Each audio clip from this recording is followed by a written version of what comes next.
Hare Krishna guys, I hope आप सब ठीक होंगे और सब सही चल रहा होगा आप सबकी लाइफ में। और अगर नहीं चल रहा तो रिमेंबर, भगवान है आपके साथ, सो डोंट वरी। तो आज की वीडियो में हम बात करेंगे कि इस होली पे हमें क्या नई चीज़ें फॉलो करनी है अपनी लाइफ में। तो देखो, as you all know Holika Dahan के बारे में, और आपने नरसिम्हा मूवी भी देखी होगी लास्ट ईयर जो आई थी, तो हमने उसमें से बहुत सारी चीज़ें सीखी होंगी। ठीक है, तो देखो, अगर आपकी लाइफ में बहुत ज़्यादा प्रॉब्लम्स चल रही है, आपको लग रहा है कि आपसे कुछ नहीं होगा, आप बहुत ज़्यादा स्ट्रेस में हो, या आप किसी चीज़ को बार बार ट्राई कर रहे हो बट वो नहीं बन पा रहा काम, तो ये आपका साइन है कि प्लीज़ ज़्यादा चिंता मत करो। आप अपनी सारी टेंशन, सारा सब कुछ भगवान को दे दो, भगवान के आश्रित हो जाओ। ठीक है, मैं ये नहीं कह रही कि आप साधु बन जाओ, संत बन जाओ, आप काम करना छोड़ दो, नहीं, वो बिल्कुल ही अलग रास्ता हो जाएगा। हम लोग गृहस्थी में होके भी बहुत सारी चीज़ों को फॉलो कर सकते हैं और आप भगवान को भी ढूंढ सकते हैं। और सबसे बेस्ट, आप महाभारत ले लो, अर्जुन भी गृहस्थी थे लेकिन भगवान ने फिर भी उनकी हेल्प करी और बताया कि कैसे गृहस्थ जीवन में रहकर भी हम भगवान को पा सकते हैं और भगवान की भक्ति कर सकते हैं। ठीक है, तो जो हमारा होली का दहन है वो हमें यही सिखाती है कि हमारे अंदर जो भी ईगो है, जो भी हमारे अंदर जेलसी है, जो भी हमारे अंदर गलत चीज़ है, उसको हमें दहन कर देना है। इस होली पे हमारे अंदर की सारी बुरी चीज़ें खत्म हो जानी चाहिए और हमारे अंदर का एक अच्छा इंसान जग जाना चाहिए।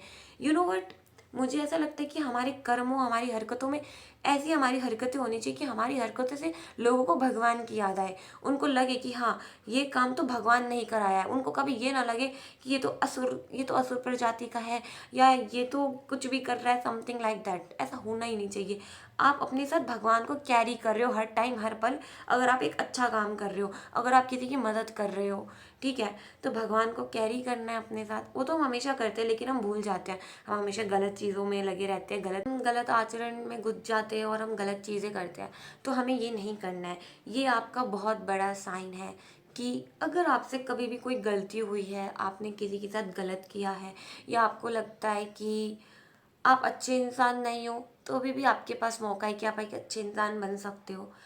आप प्लीज़ इस होली पे खुद से ये प्रॉमिस करो कि मेरे अंदर की जितनी भी ईगो है, मेरे अंदर जितनी भी बुरी चीज़ें हैं, मैं उन सब का दहन करता हूँ और अपने अंदर एक अच्छी क्वालिटी लाओ। आप ज़्यादा से ज़्यादा लोगों की हेल्प करो, एक अच्छे इंसान बनो।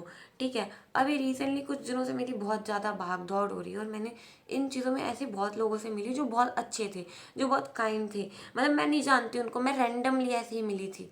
तो मेरे को उनसे मिलके पता है क्या फील हुआ कि अगर मैं उनकी जगह होती ना, शायद मैं वैसी नहीं होती। मैं ऐसे, मतलब मैं बहुत, मेरे अंदर मतलब कहीं ना कहीं हम सब के अंदर ईगो रहती है और एटीट्यूड रहता है। तो मैं होती ना, मैं कहती कि क्या है बकवास, भाग यहाँ से, ऐसा करके। लेकिन जब मैंने देखा ना उनकी काइंडनेस, तो मेरे को लगा कि हाँ, अगर कभी मैं अगर इस सिचुएशन में आई ना दोबारा, तो मैं कभी ऐसा नहीं सोचूंगी और कभी ऐसा नहीं करूंगी। मैं कोशिश करूंगी कि सामने वाले की मजबूरी समझो और उसकी हेल्प करूँ। बट इसका मतलब ये भी नहीं है कि कोई आपका फ़ायदा उठाए और आप पागल बन जाओ, लल्लू बन जाओ। ये नहीं बनना आपको। ठीक है, आपको समझदार भी रहना है और साथ में अच्छे काम भी करने हैं। तो इस होली पे हम अपनी ईगो को हटाएंगे, हम अपने अंदर की जेलसी को ख़त्म करेंगे और हम एक अच्छे इंसान बनने की कोशिश करेंगे। और हम अपने अंदर के भगवान को हर टाइम अपने साथ फील करेंगे, ताकि हमसे जो भी काम हो वो लोगों को लगे कि वो हमने नहीं, वो भगवान ने किया है। ठीक है, तो इस होली आपको मेरे साथ मिलके ये चीज़ करनी है और हमें ये फॉलो करना है, चाहे कुछ भी हो जाए, क्योंकि हम सब मिलके ग्रो कर रहे हैं। मैं अकेले नहीं हूँ इस जर्नी पे, आप भी मेरे साथ हो, हम सब मिलके सीख रहे हैं। तो आप जो इस होली पे अपने से प्रॉमिस करना चाहते हो, जो भी करोगे वो अपनी डायरी में लिखो, खुद से प्रॉमिस करो। और जो मैं करूँगी वो मैंने आपसे बताया और आपसे भी बुलवाया कि आपको भी ये सारी चीज़ें करनी है। तो ठीक है, तो इस होली का दहन पे हम अच्छे से अच्छी चीज़ें करेंगे और अपने अंदर की सारी बुरी चीज़ों को ख़त्म कर देंगे। एंड सेकंड, ये चीज़ हमें यहाँ से सीखने को मिलती है कि जब हम अच्छे होते हैं, जब हम किसी के साथ गलत नहीं करते, और जब हमें पता है कि हमारी इंटेंशन एकदम सही थी, तो भगवान आपके साथ होते हैं। ये सबसे बड़ा एग्जाम्पल है हमारा प्रहलाद महाराज जी। वो हमेशा भगवान का नाम लेते थे, उनके साथ इतना बुरा हुआ लेकिन उन्होंने कभी भी भगवान पे उंगली नहीं उठाई। और हम लोग छोटी छोटी बातों पे भगवान को ब्लेम करते कि आपने ऐसा किया, आपकी वजह से ये हुआ, अगर आप होते तो ये नहीं होता, वो नहीं होता। क्या हो गया? क्यों क्यों भगवान को ब्लेम करना है हर बात पे? भगवान पे भरोसा करो यार। अगर उन्होंने आपको किसी भी सिचुएशन में डाला है तो कुछ ना कुछ मोटिव होगा, उसमें आपका ही फायदा होगा। और आप उस चीज़ को अभी नहीं फील कर पा रहे, लेकिन कुछ टाइम बाद आप जब पीछे मुड़ के देखोगे ना, आपको पता लगेगा कि हाँ, वो चीज़ होना भी ज़रूरी थी। ठीक है, तो भगवान पे भरोसा रखो।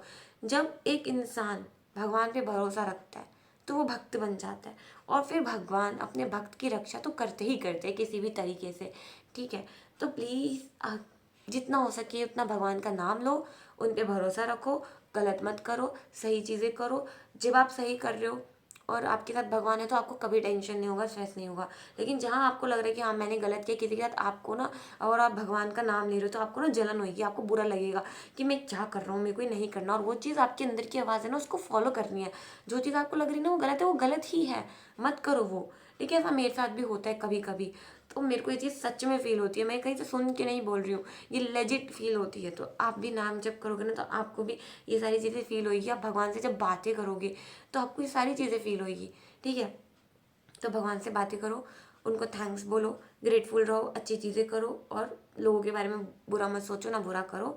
कोई आपके साथ कर रहा है, अगर कोई आपके साथ बुरा कर रहा है, बहुत गलत कर रहा है, तो उसके अगेंस्ट भी जाना है आपको। ऐसे ही नहीं कि एकदम चुपचाप बैठ के सुनना है, ठीक है। हमें बदला तो लेना पड़ेगा यार, मतलब हम इतने भी चुप नहीं रह सकते। क्योंकि देखो यार, अगर ऐसा होता तो फिर महाभारत नहीं होती। अर्जुन फिर यही सोचता ना कि मैं क्यों लड़ूँ, छोड़ो ना, मैं तो जंगल में भी रह लूँगा, संन्यास ले लूँगा। लेकिन ऐसा नहीं करना ना हमें, ठीक है। तो इन सारी चीज़ों से सीखो। हर एक फेस्टिवल जब भी आता है वो हमें कुछ ना कुछ सिखाने के लिए आता है, सिर्फ इंजॉय करने के लिए नहीं आता कि हाँ भाई होली है, बुरा ना मानो होली है, एंड बस भूल गए, हो गई होली, गुजिया खाई, गुजिया होली के रंग, गुजिया के रंग, दैट्स इट, खत्म, होली खत्म। नहीं भाई, ऐसा नहीं होता। होली, होली के पीछे का मोटिव और होलिका दहन के पीछे का मोटिव समझो, उसको अपनी लाइफ में उतारो, फॉलो करो, और भगवान से और क्लोज हो जाओ। हर फेस्टिवल पे हमें एक मौका मिलता है कि हम भगवान से और ज़्यादा क्लोज हैं, उनसे बात करें, उनसे मिले। लेकिन हम सिर्फ फालतू की चीज़ों में लग जाते हैं, तो वो नहीं करना है हमें, ठीक है। और भांग वांग पी के ना ज़्यादा नशेबाज मत बनना प्लीज़। मतलब ठीक है यार, मुझे नहीं पता ये सारी चीज़ें, बट प्लीज़ मत पीना अगर आप अच्छे बच्चे हो तो। बाकी अपना ध्यान रखो। मिलते हैं नेक्स्ट वीडियो में। आप सभी को होली एंड होलिका दहन की बहुत बहुत बहुत बहुत शुभकामनाएं। अच्छे से होली खेलना, गलत मत करना, गलत लड़कियों के साथ गलत तरीके से होली मत खेलना, पहले बता रही हूँ। अगर मेरी ऑडियंस में किसी ने ऐसी हरकत करी तो मेरे से रैप्टे खाएगा वो। और आप अच्छे बच्चे हो, आप सिया की वीडियोस देखते हो, तो आपको हर एक लड़की को सेफ फील कराना, ये आपकी रिस्पॉन्सिबिलिटी है, ओके। आप चाहे मेरी वीडियो देखो या ना देखो, ये आपकी रिस्पॉन्सिबिलिटी है फिर भी, ओके। तो अपना ध्यान रखो, मिलते हैं नेक्स्ट वीडियो में। Hare Krishna, take care, bye bye.